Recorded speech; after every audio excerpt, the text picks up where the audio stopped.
Anxiety rarely announces itself like a storm. Most of the time, it begins as a whisper. What if this happens? What if I am not ready? What if I lose what I love? And before you know it, your body is in the room, but your mind is living in a future that has not happened yet. And maybe the hardest part is this. When you are a Christian, anxiety can come with guilt. You think, if I really trusted God, why do I feel this way? But the Bible does not speak to anxious hearts with shame. It speaks to anxious hearts with wisdom.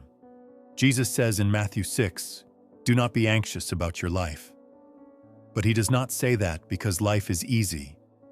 He says it because the Father is near. He points to the birds, and the Father feeds them. He points to the flowers, and God clothes them. Your needs matter. Your Father already sees them.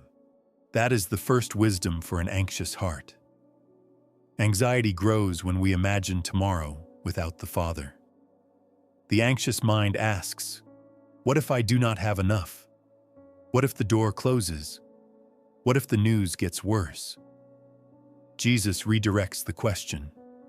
Not what if, but who is your Father? That does not mean we become passive. It means we stop pretending we are God. There is a difference between responsibility and control. Responsibility says, I will obey God with what is in front of me. Control says, I must guarantee every outcome before I can have peace. Responsibility is wisdom. Control is a prison. That is why Paul writes in Philippians 4, "Do not be ruled by anxiety, but bring everything to God in prayer, with thanksgiving." Notice the movement. Paul does not say, ignore your anxiety. He says, bring it. Bring the fear, the question, the diagnosis, the pressure, the family situation, the thing you do not want to say out loud.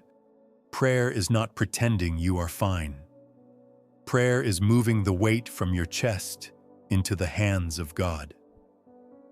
And Paul says, the peace of God will guard your hearts and minds in Christ Jesus. Peace is not always the removal of the problem. Sometimes peace is the presence of God standing guard while the problem remains. This is why 1 Peter 5 says to cast your anxieties on Him, because He cares for you. Not because your anxiety is silly, not because strong Christians never struggle. Cast it on Him because He cares. God is not saying, stop worrying, you are annoying me. He is saying, give that to me. You were not made to carry it alone. There is a kind of anxiety that comes from trying to be everywhere at once. Today, tomorrow, next month, next year, someone else's opinion, a memory from the past, a future you cannot see.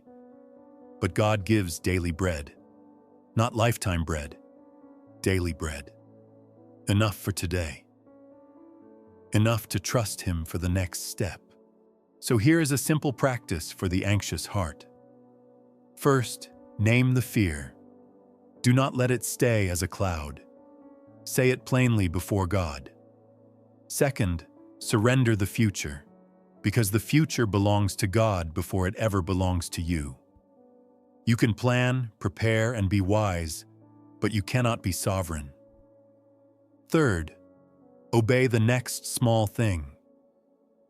Anxiety pulls you into 1,000 imaginary futures. Wisdom asks, what is the next faithful step? And if your anxiety feels heavy, persistent, or overwhelming, there is no shame in asking for help from a pastor, counselor, doctor, or trusted believer. Seeking help is not the opposite of faith. Sometimes it is one of the ways God provides care through His people. The Bible never tells us to pretend we are not human. It tells us where to bring our humanity.